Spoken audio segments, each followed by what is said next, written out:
Living Corporate is brought to you by Doximity. Over 90% of graduating medical students join Doximity to use our tools before earning their doctoral degree. As medicine's largest network, there's an elevated level of responsibility to everything we do. We don't take that responsibility lightly and are committed to working towards a more equitable world inside and beyond our virtual office walls. If you want to learn more about Doximity, make sure you go to your app store, type in DOXIMITY. That's DOXIMITY.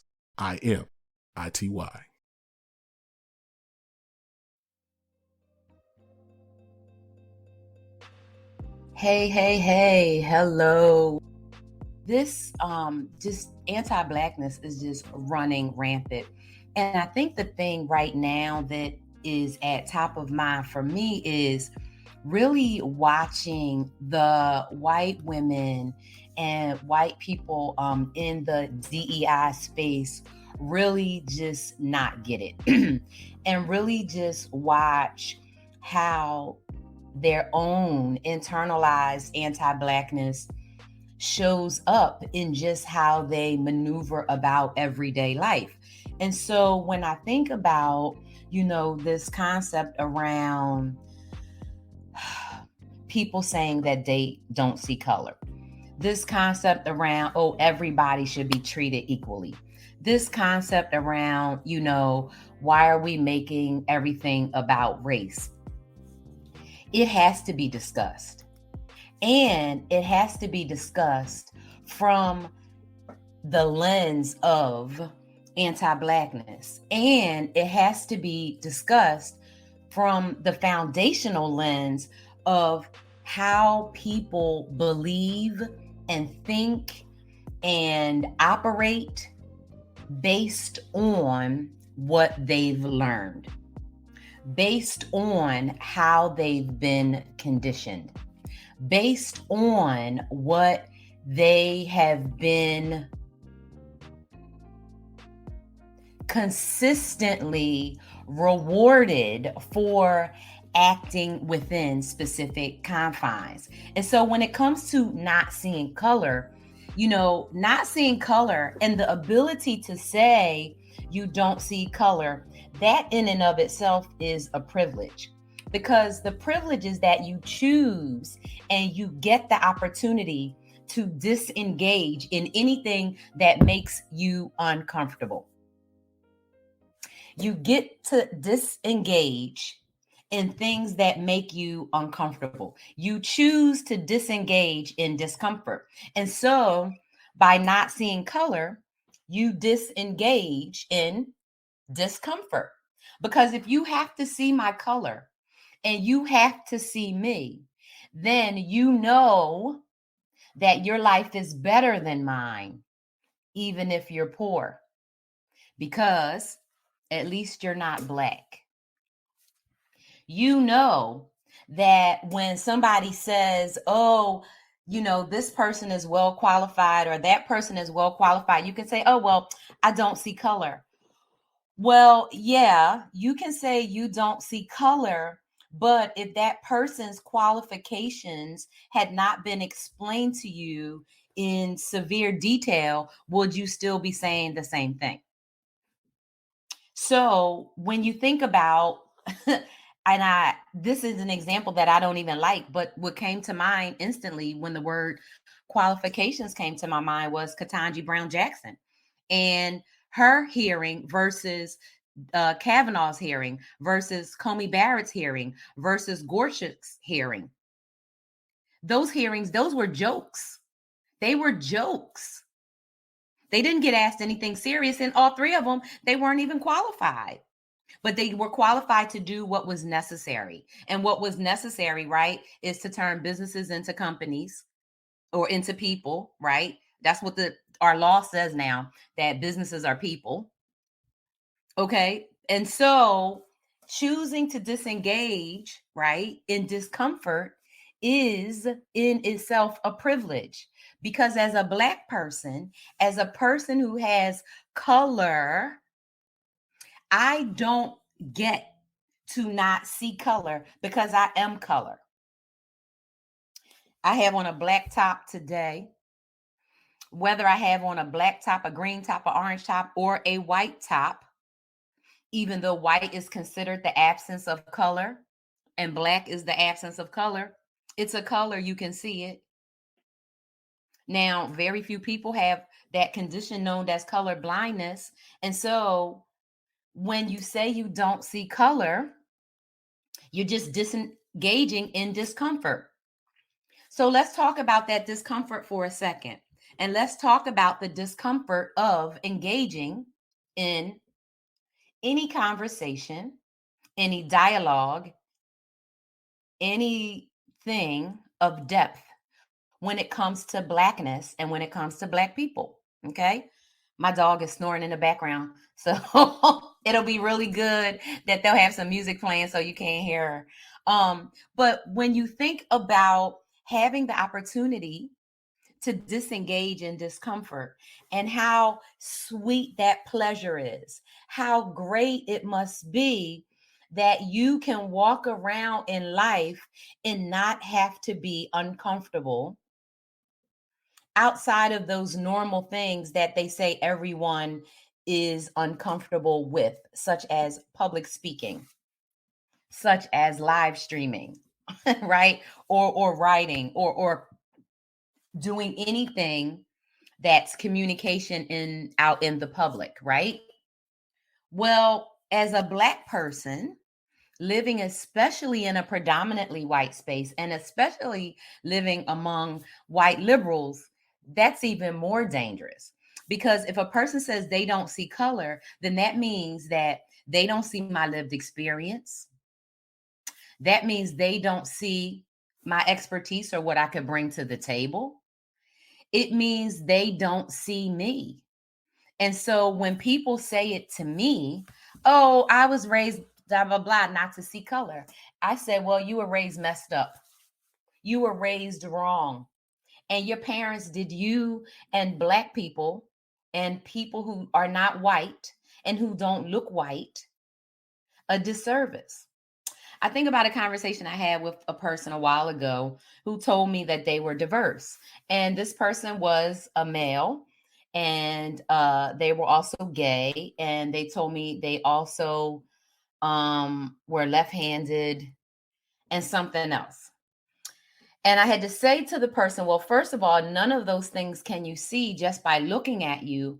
And it really doesn't matter because you're still white. And even if you were, in a large body, even if you had a physical disability, you're still a white person. And so therefore, there is no sense of comparison or a sense of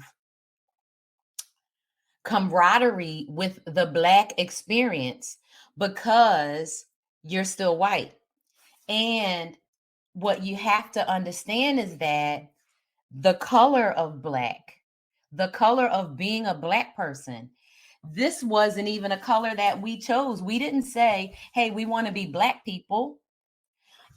Anti-Blackness was something that was formed in the fabric of how this country decided to steal itself, right? How to steal it from the Native Americans, right?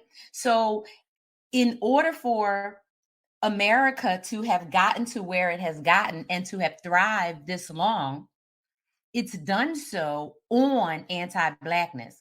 It's done so rooted in anti-Blackness because that is the only way that oppression thrives, that poverty thrives, that inequity thrives.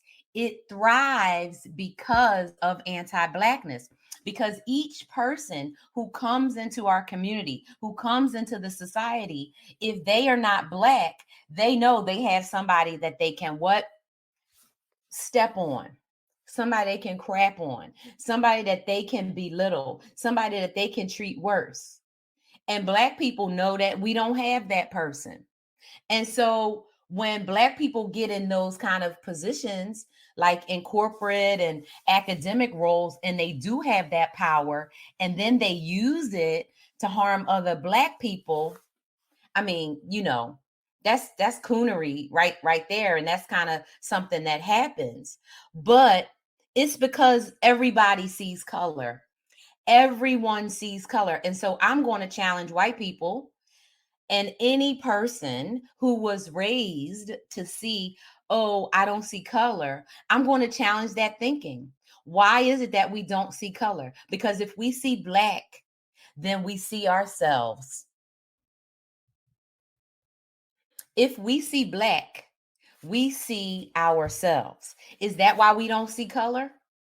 Because if you say, okay, I see black, that person is black, I know that society views me as more valuable. That person is black, I know that if I could choose to cause harm to that person and get away with it because society would believe me over them. I know that if I commit a similar infraction to that person, that I'm going to get over because we look different. Because everybody sees color. Everyone sees color. So don't say you don't see color. You can say, I was raised to be blinded to the plight and circumstances of Black people. I was raised to devalue the humanity of Black people. I was raised that I am better than Black people. That's how you were raised. If you were raised not to see color, plain and simple. So you cannot pretend that you don't know how Black people are treated. When I posted about Jane Elliott back in July of 22, because I don't know when you're going to be hearing or watching this, people seem to like really lose their minds, and I really couldn't understand why, because Jane Elliott is, what you call like old school, right? Jane Elliott been around for decades talking about, you know how Black people are treated, and you don't want it for yourself. Boom, boom. So how did a field of DEI pop up out of that? You know how Black people are treated, and you don't want it for yourself. Now we could fast forward into the year 2022. We could fast forward into the year 2025 or the year 2030. And the bottom line is, you know how Black people are treated, and you don't want it for yourself. So what are you going to do? Continue to disengage? Are you going to continue to not be comfortable? Are you going to continue? Or are you going to acknowledge the truth, right? Which is, you know how Black people are treated, and you don't want it for yourself. Now, the next step is, what are you going to do about it? Are you going to let it stand and just roll with it? Or are you going to really do something? And maybe you're saying, I don't know what to do. And that's okay. But I'm going to tell you, first and foremost, you do know what to do. The first thing you have to do is engage in the discomfort. You have to step in the discomfort that you feel, knowing you know how Black people are treated, and you do not want that same treatment for you. Where are you in your life? What kind of job do you have? What kind of influence do you have? What's your power? What's your status? Where are you in your family, in your community, a team, a group, some colleagues, your neighbors? You know how Black people are treated. There is no excuse for it. Oh, well, a lot of them commit crime. Huh? No, white people commit the crimes. Look at the statistics. White people commit the majority of the crimes. Black people get arrested disproportionately and punished disproportionately, but white people commit the crimes in America. I can't speak for anywhere else. Look it up. And crime is proximate, all of it. So white on white crime happens, but white people leave their neighborhoods and go to Black neighborhoods just to commit crimes. White people leave their neighborhoods and go to Black churches just to kill people. White people leave their neighborhoods to go to to seek temples and all kind of places to cause harm and havoc on other people. So the bottom line is engage in some discomfort, right? And say to yourself, whatever I was pretending I don't see, I can't keep on pretending. How long are you going to pretend that you don't see it? How long are you going to disengage? How long are you going to watch a whole group of human beings continue to be treated like garbage? There's a great comedian named Godfrey, and he talks about how everybody, every community, every ethnicity, every nation craps on Black people, craps on Africa, craps on Black Americans.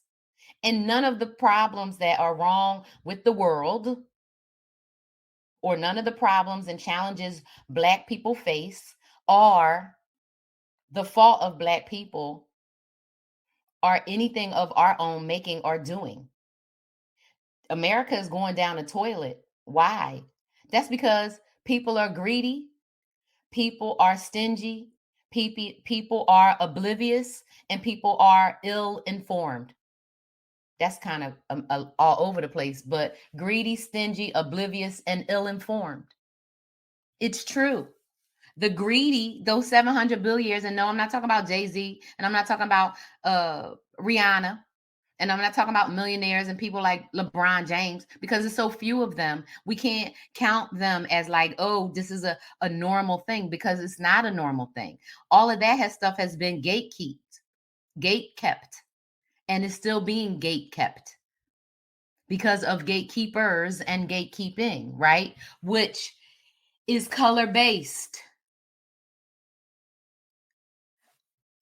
You do not see a dark chocolate Napita Nwongo have that same success that Beyonce has yet. I'm not saying her success isn't coming, but I'm saying that Beyonce being lighter skinned is helped. Jay-Z being lighter skinned has helped. And what I'm saying is that anti-Blackness and colorism and castes systems are all, right, part of this whole anti-Blackness ideology, condition in which we find ourselves. And it doesn't matter whether you're talking about, dark-skinned people who look obviously Black with thick, coily hair like me, or whether you're talking about indigenous people, or whether you're talking about Asian people, or whether you are talking about people from Africa, itself, right? Anti-Blackness is all about how we assign value based on color. So when we say that we don't see color, we are always lying about it. It's just like somebody says, hey, do I look good in this outfit? You know whether or not the person looks good in the outfit. You know whether or not you care enough about that person to tell them, no, you don't look good in the outfit, Susie. Take it off. The top's too small. The pants are too big. The sleeves are too short. Whatever, right?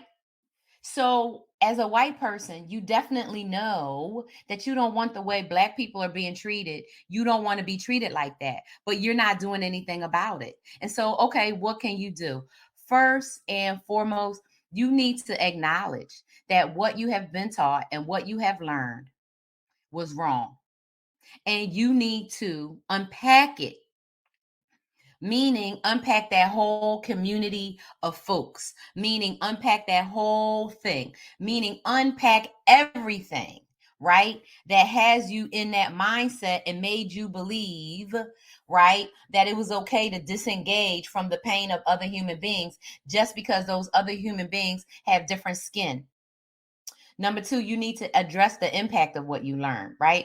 If you're in a position of power, like an HR manager or a boss or somebody that decides things like mortgages or loan rates, or I don't know what the heck, you need to address the impact of what you learned about not seeing color.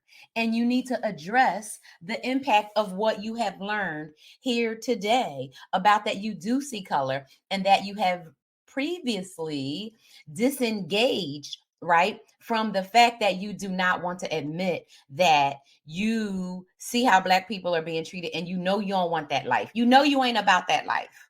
You know you ain't about that life. That's why every time anything goes wrong, right? Black women are being like, said, told we need to be in solidarity with y'all.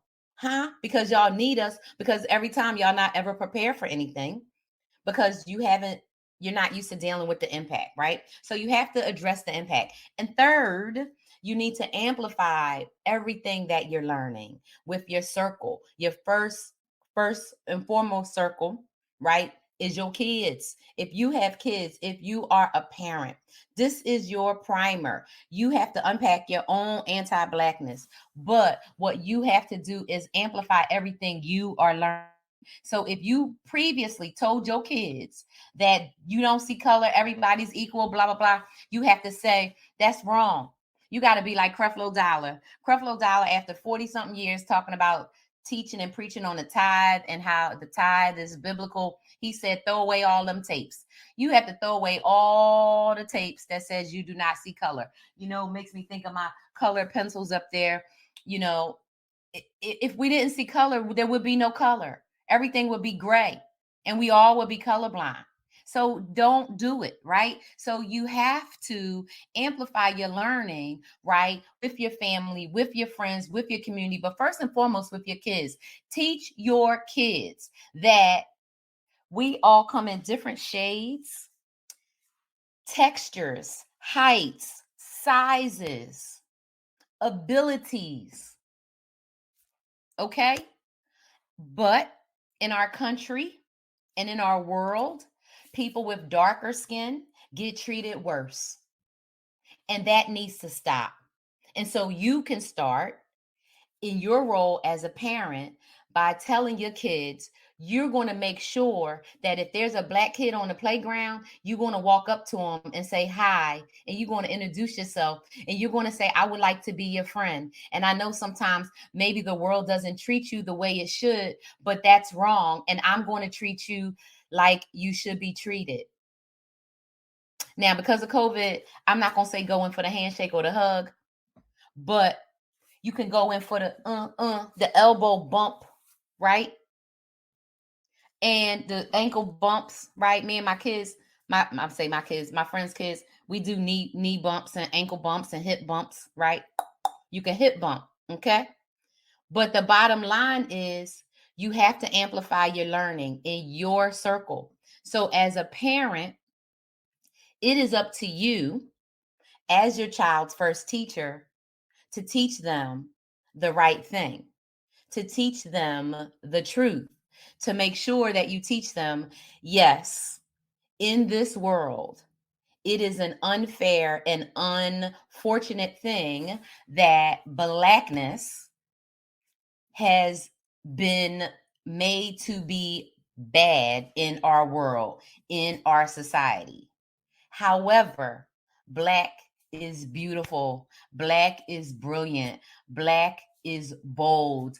Black is excellent. Black is just as amazing as everything else.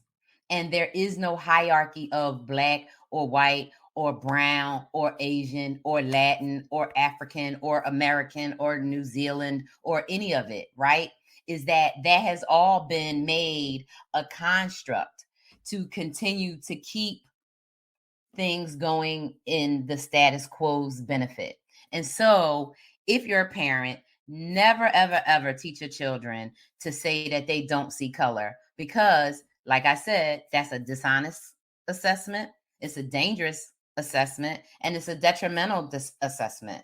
And so at the end of this, the way you need to think about it is you want to continue to try to alleviate anti-Blackness in how it shows up for you in a personal way. That means focusing on yourself. in a private way, not for kudos or clout to be like, oh, I'm a white person and I did my homework, but do it for you. And then thirdly, get some professional support with it, right? So that you have an advisor, so you have a guide, so that you have somebody helping you.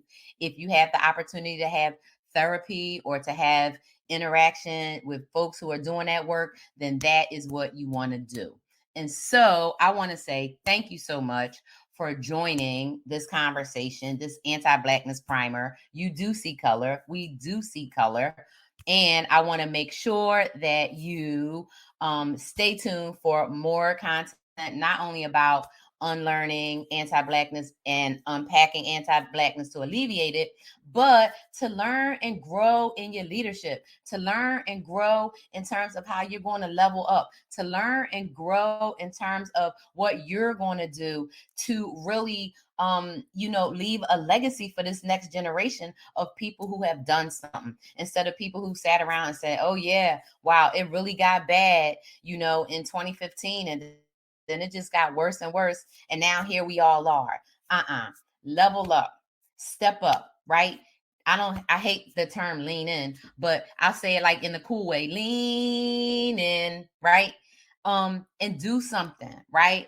But you do see color. We all see color. I see you, you see me, and let's level up, let's learn, and let's make a difference. So, hey, thank you so much. I appreciate you for hanging out, and I will see you next time. Bye. When you're building a culture of belonging, every word counts. That's why Textio brings the world's most advanced language insights into your hiring and employer brand content. Our industry-leading approach to artificial intelligence and machine learning provides the tools needed to find more diverse candidates. In short, Textio builds more equitable workspaces, guiding businesses and writing more inclusive job posts. And we're building on that success by bringing even more products to the market for all people who share our belief that language matters. Words have power, and at Textio, we harness that power to increase the access and availability of value-driven work for everyone.